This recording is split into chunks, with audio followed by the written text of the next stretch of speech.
Your Health Department presents Stars in Her Eyes, starring Hank Williams. This is a tale that you'll all recognize, a tale of a gal who had stars in her eyes. She thought she was wasting her life on the farm, just wasting her time and wasting her charm. I'll die if I stay here any longer. I'll just die. One day she set out to seek fortune and fame, drawn to the city like a moth to a flame. But fame isn't something that's easy to find. Life in the city becomes just a grind. And I thought things were going to be different. Even the farm was better. All she found was a hard, tiresome job, assembling some wires and turning a knob. A job in a plant and a bleak, dreary room. The days filled with boredom, the nights filled with gloom. Gosh, it's enough to drive you crazy. That's how it was with Lena. She was lonely. She was so lonely, she brooded all day and cried all night. She was on the verge of chunking up everything, going back home, when late one afternoon, fate walked into the assembly room. It happened at 1 minute to 5. Are you Lena Rogers? Yes, sir. I'm Joe Creed. How do you do, sir? You don't have to serve me. Lena, I'll tell you what I want. I'm making a time study of the various jobs of the company. Time study? It's something like, like a survey. I've been doing the other departments. I've just come around to yours. I'd like to start with the first operation here that... I didn't realize it was so late. Look, Lena, I'm kind of pressed for time on my report. Could you stay overtime tonight? Yes, I could. Good. I'll tell you what. How about going out and having a bite with me first, okay? Okay, Mr. Creed. Joe, are you sure now that I'm not keeping you from anything? No, Joe. You're not keeping me from anything. They went out to dinner that Monday night. She felt so nervous, didn't touch a bite. They went out to dinner that Monday night, and he asked for a date for Tuesday. Sure, Joe. They went to a movie Tuesday night, and suddenly the world seemed so bright. They went to a movie Tuesday night, and he asked for a date for Wednesday. I'd love to, Joe. They went to a dance on Wednesday night. She had one drink, got high as a kite. They went to a dance on Wednesday night, and he asked for a date for Thursday. I'll be waiting, Joe. He took her walking Thursday night. He held her hand in the pale moonlight. He took her walking Thursday night, and he asked for a date for Friday. Yes, dear. He took her riding Friday night. When the ride was over, it was broad daylight. He took her riding Friday night. By golly, he asked for a date for Saturday. Yes, darling. He kissed and hugged her Saturday night. He said, had enough? She said, not quite. He kissed and hugged her Saturday night, and they both went to church on Sunday. Lena was lonely no longer. She was in love. In love and so happy she dreamed all day and sighed all night. And pretty soon, as it must to all men, the day came when Joe Creed could contain himself no longer. Lena? Yes, Joe. I guess you know how I feel about you. Yes, Joe. Do you feel the same about me? Yes, Joe. Well, then what are we waiting for? Let's get married. That's what they did. Got married. And after that, they didn't have to go out every night. They stayed home and made love. And thus the story might have ended, as it does 1,000 times a day in similar situations. But this isn't that kind of a story. Where other stories end, this one begins. Lena, I'll be leaving you soon. Leaving me? Yeah, I've got to go out in the field. Oh, gee, you got me scared. The way you said it, I thought... Don't ever say it that way again, Joe. Don't ever say it. Okay, honey. I'll be taking a trip soon. Do you have to? Why, sure. I wouldn't go if I didn't have to. But we've only been married a month, Joe. Oh, I know, honey, but it's part of my job. Every year I have to go out in the field, get together with the field officers, see how they're doing. How long will you be gone?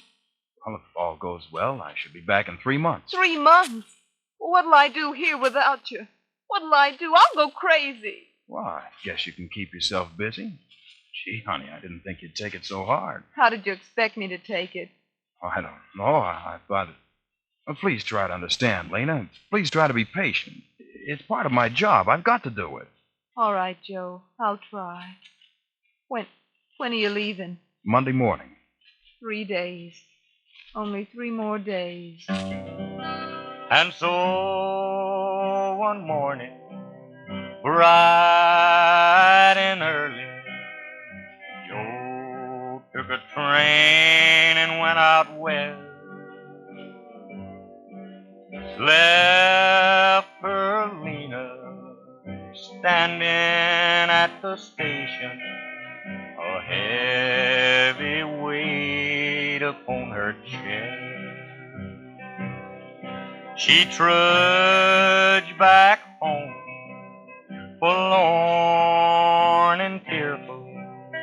The house looked deserted and bleak. She took Joe's picture down from the mantel. She stared at it all the week. Each day the postman brought a letter. Each day she mailed one back to Joe. But instead of making him seem closer, it only made the distance grow. That's how it was with Lena. She was lonely. So lonely she cried all day and cried all night. Only one thing made those long evenings bearable. A friend of Joe's, at least he called himself a friend, dropped in occasionally to keep her company. And they spent all their time talking about Joe. Seemed to bring Joe closer to her to have somebody talk about him. Yes, sir. Joe and I have been knocking around together since high school. And speaking of high school, did I tell you about the time Joe and I hitchhiked to Chicago? No, you didn't, Leo. Oh, that was really something. The first ride we hitched was on a truck, and the driver said, "You take the wheel," just like that. Joe'd never driven a car before. Yes, it brought Joe closer to her to have somebody talk about him. But one evening, it was about a month after Joe left, the friend had run out of things to say about Joe, that is. Say, Lena, how's about you and me having a little drink? In Joe's honor. Well, we don't have anything in the house. Uncle Leo took care of that. I brought along a bottle. You like a little drink, Lena? Why, maybe. Fine. We'll have ourselves a sort of celebration to our friendship. They had one drink. Here's to Joe, the best friend a guy ever had. To Joe. They had another drink. Here's to Joe. To Joe. And then they had a third and a fourth. To us.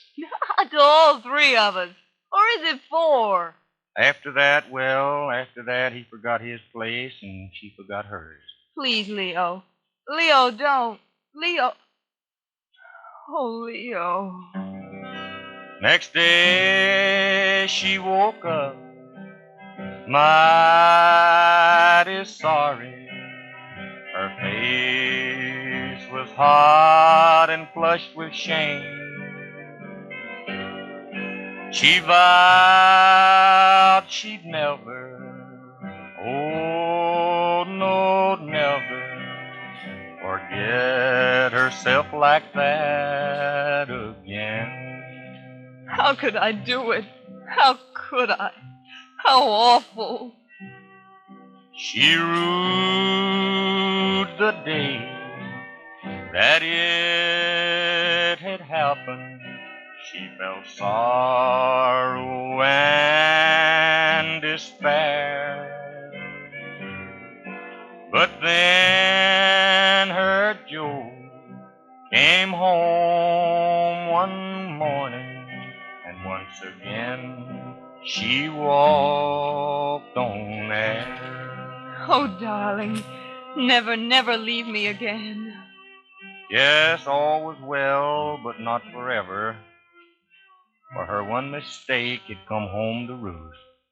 But, Doctor, what could it be? Mrs. Creed, this may come as a shock to you. Now, this rash and the tests I made the other day show that you have syphilis. It can't be, Doctor. It can't be. I'm sorry, Mrs. Creed, but that's how it is. What can I do? Well, I'd suggest you start treatment at once. This rash, it's awful. Oh, the rash is really nothing, only a symptom. The rash would soon go away of its own accord, even without any treatment. But that wouldn't mean a cure. Now, if the germ stays alive inside you, later it can do terrible damage. Fortunately, you came in early. You mean I can be cured? Oh, yes. You can, with proper treatment. Oh, thank heavens. I was afraid it might be something like that, and I was ready to kill myself. I could never face my husband. Now, that brings up one more point, Mrs. Creed. In addition to treating you, we must treat anyone else concerned who may need treatment so as to break the chain of infection. Do you see what I mean? Yes, I think I do. And for that, we need your help. Now, to begin with, I suggest you bring in your husband for a checkup. You want me to bring in my husband to tell him that whatever you tell him, he should have a checkup. No, never. But, Mrs. Creed, it's absolutely essential. I couldn't. Now, the chances are he, too, is infected.